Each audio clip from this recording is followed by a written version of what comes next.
call Advent season, the season that we celebrate the return of Jesus Christ, his first coming. I want to just take a moment and look at the Word of God in the book of Galatians. Galatians chapter number 4. And just two verses there we'll be mindful of. Galatians chapter number 4. Beginning at verse number 4.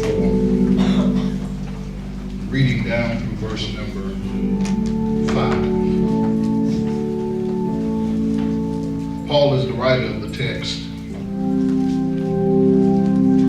And Paul writes this.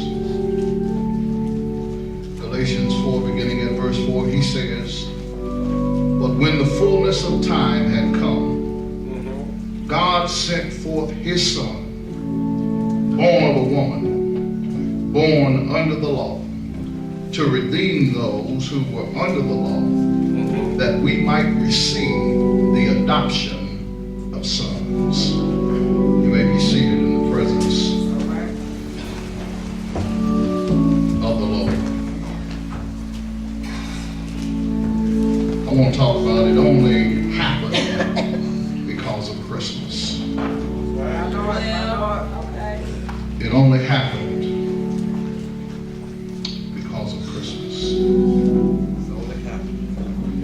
Sometimes I think that the world has gone mad, especially around this time of year.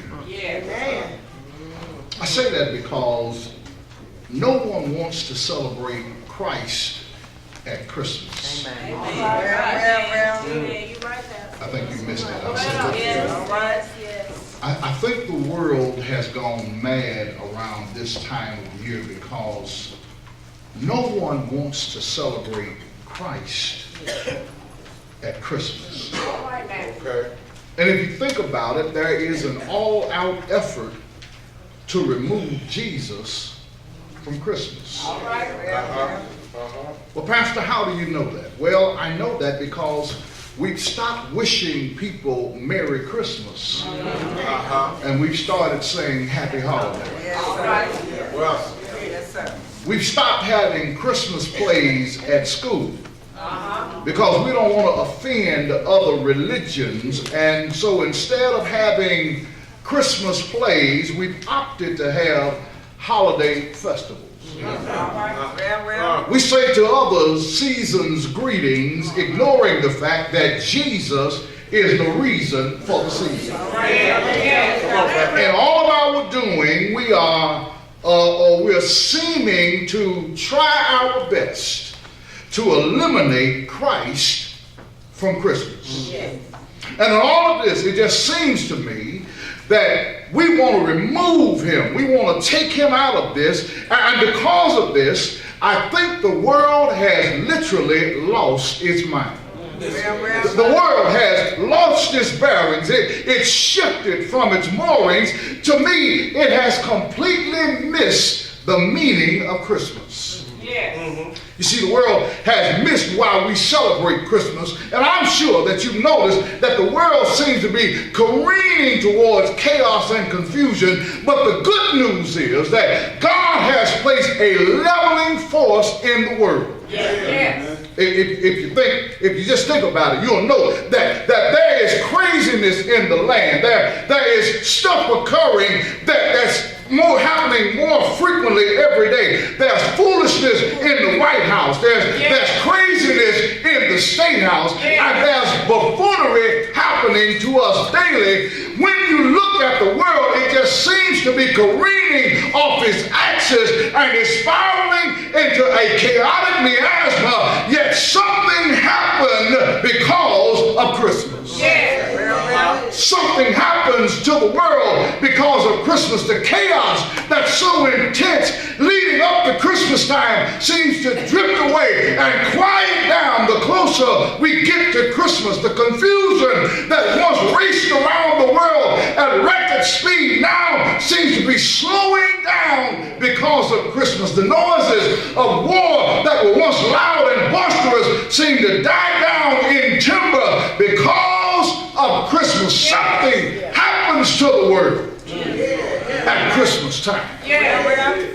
I just want to suggest to you that I just believe that this is not by accident. I want to suggest to you that the coming of Christ into this world was meant to be a game changer. God sent Jesus into this world. He did so because he wanted to stir this world up. He wanted the world to stop long enough and take notice. He sent Christ into the world to rake away the confusion. He sent Jesus into this world because he wanted Jesus to break the bonds of chains of bondage. He sent Christ into this world because he wanted us to walk away from the clamorous and chaotic existence that we have. It is by no accident that Jesus came into the world. All right. And I want to suggest that this was the design and the plan of God. It was purposeful and needful for God to send Jesus into this world. All right. The reason why we celebrate Christmas is because God knew we needed Christmas. And some things, my brother, some things, my sister, only happen because of Christmas. Some stuff that you can't explain has only happened because God sent Jesus into this world. I know humanity has done all it could to try to deny the existence of Jesus. It's done all it can to take Jesus out of Christmas, but I stopped out here on my way to celebrate Christmas to let somebody know that without Christ there is no Christmas. I need to tell somebody that Jesus Christ is the reason why we have Christmas. This, y'all, is the good news. This is the reason that Paul is writing the text today, because Paul reminds us that God understood where we were. And God knew that we needed Christmas. God understood that this world needed a leveling agent. This world needed the Christ of Christmas. And so God knew that the shape of the world was going crazy. And so he understood and he sent Jesus to rescue us. He gave us a reason to remember Christmas. He showed us that things only happen because of Christ. And just for a little while, I want to give us reason to celebrate Christmas. Just for a little while longer, I just want to look at the text. I want to kind of extract from the text and help us to see the logic that God used for sending Christ into the world. Because if you read the text, if you understand what God is doing in the text, you'll understand that God had good reason to send Christ. And so the text we have is one of those unusual texts because it's found in this book of Galatians, and you understand that the Galatian church was in the midst of controversy. The fact was that the believers in the church at Galatia were turning their backs on Christ.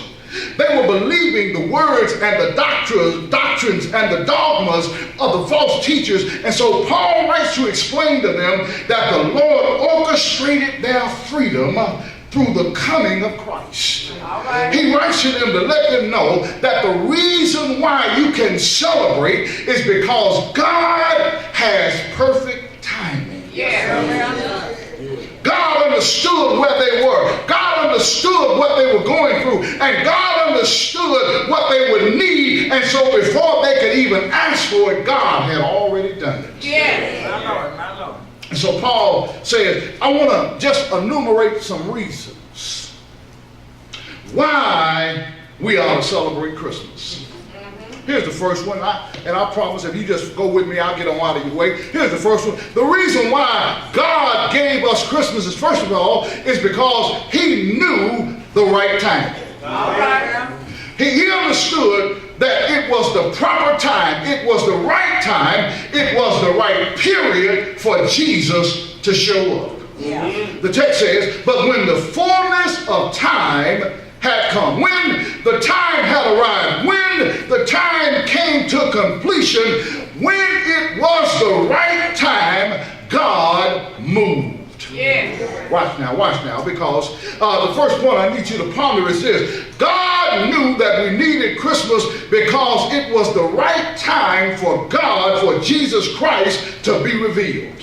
Somebody said it this way. They said that the time at which Jesus came was the time when time was at its fullest point in history. It was a time in history that was a unique occasion when all the parts of history had occurred. In other words, he's saying that the time was right for the Savior. Every detail was in place. Everything that needed to happen had happened for Jesus to show up.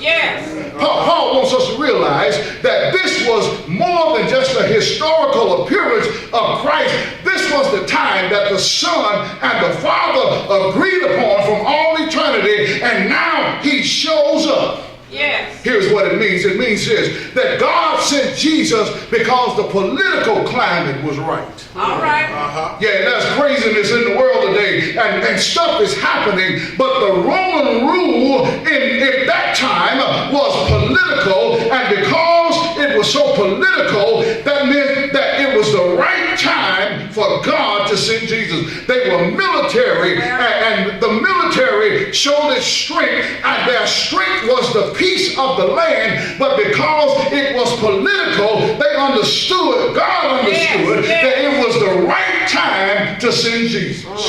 I wonder if all of this crazy political stuff that's going on right now is a sign that maybe it's the right time for him to come back.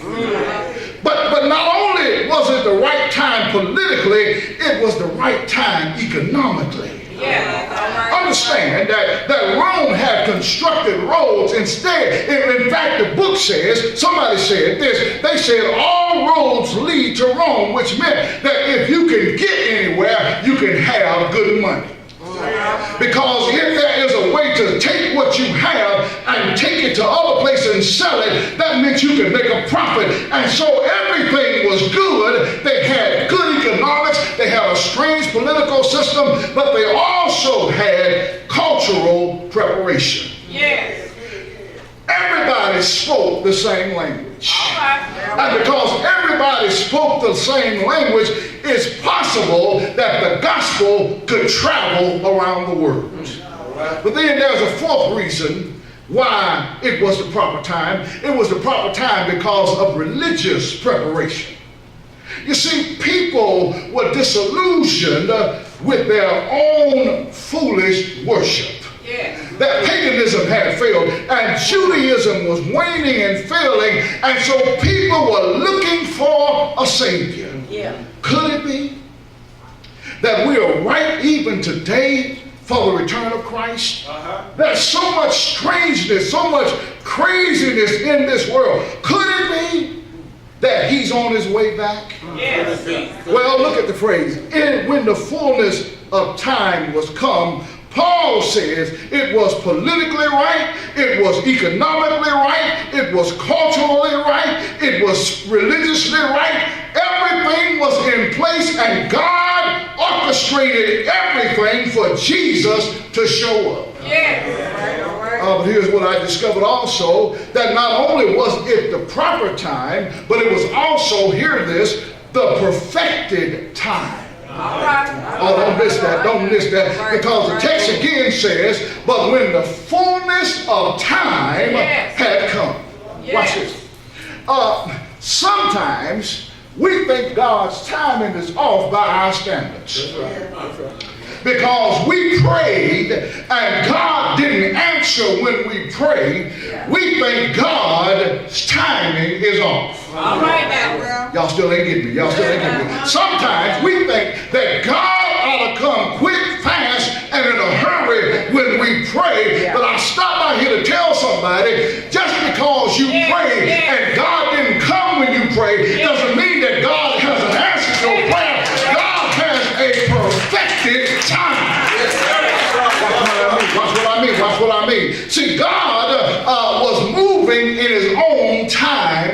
friend. Yes. I need to tell somebody that because you've been walking around and you've been upset with God because God let your bills let your lights be cut off. You're upset with God because He let your car get pulled. You're upset with God because you got a bad report from the doctor. But I need to tell you, don't be upset with God. It's just not God's timing yet. Because when God's timing keeps saying everything that happens to you, God will work it out and turn it around. All you got to do is just wait on God's perfected time. He says, when the fullness of time had come. Well, what do you think about Adam and Eve? After they messed up in the garden, and here they are, God says to them in Genesis 3:15, you got a promised son coming. What do you think? They began to think when they were getting older and they were wondering, well, wait a minute now, Lord, you said that we had a serpent killer, but we don't see him yet. All right. What do you think they began to think about when it hadn't happened in their time frame?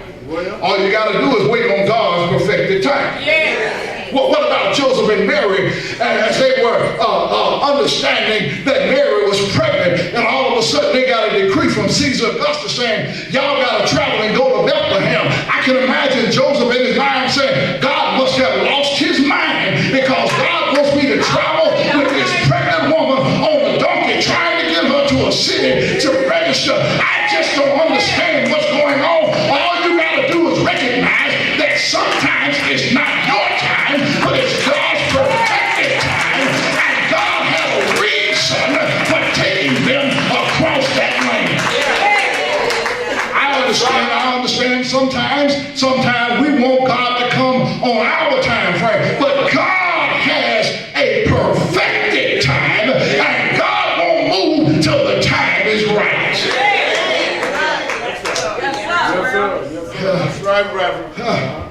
So I need to tell somebody, you crying, Well, and you moaning, and you grumbling, and you mumbling, and you upset All right. because you prayed, and you said God hasn't answered your prayer. Can I stop you right there and tell you, yes, God had. Wait a minute. Come here, Daniel. Somebody told me Daniel was fasting and praying, and he fasted and prayed so long, he thought God wasn't going to show up. But when the angel showed up, he said, God heard your prayer the first day. I was on the way, but I got held up somewhere. All I'm trying to tell somebody is every now and then, you just got to wait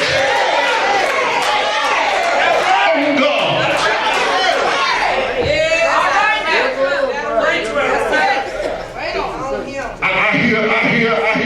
I hear the old grandmamas in the house saying, baby, he might not come.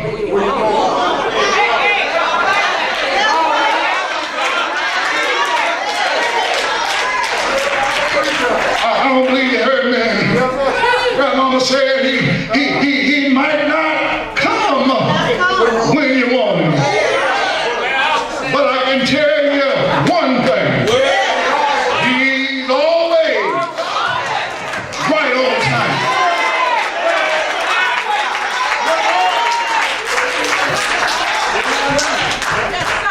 Some of you want God to show up right now, but God said, just hold your hope.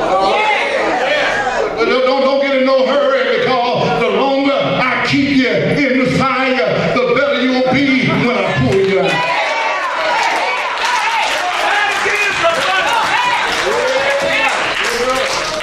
So the text says that when the fullness of time was come, God doesn't move until the time is right. That's a word for somebody. I don't know who it is. If it's you, just reach up and grab it and say, that's mine.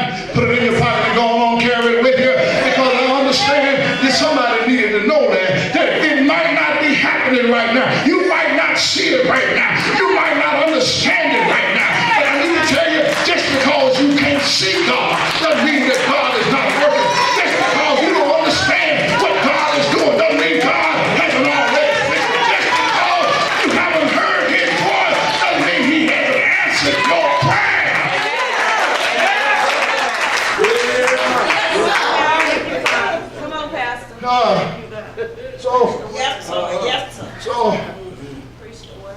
we celebrate Christmas is because, first of all, God knows the proper time. Second of all, God knows the perfected time. The third of all, here it is. God gave us Christmas because the right person was ready. The text says that God sent forth his son. Some of y'all read it. It says that God sent forth his son. Notice that the verse sums up the whole of the gospel. God sent forth his son. Notice what the text didn't say. The text didn't say that he sent forth a son. No, the text says that he sent forth his son. The parentage of this son cannot be called into question because we know whose son he is. He's the only begotten son of the Father. He is the Son of God. And that one little statement speaks volumes to us. What do you mean, Pastor? I need to suggest that that one statement suggests the eternality of Jesus. That one statement suggests that he was in the beginning with God. That one statement suggests that he was there with God at the creation. That one statement suggests that if he was at the creation, that he also had a hand in the creation. That one statement suggests that if he had a hand in creation, that he was also God too. And if he is God and he agreed with the Father on the purpose of his sending, it suggests that God didn't make him, but God sent him out. It suggests that when God sent him forth, and God still being God and Jesus still being God, that meant that when Christ came, he took on a new nature and he became not just God, but the God man. You'll catch that one on the way home. Because when God came, he came in human flesh. And so not only is he God in human flesh, he's God the Messiah, he's God the Redeemer, he's God the Savior, he's God the Son, sent forth to redeem and save.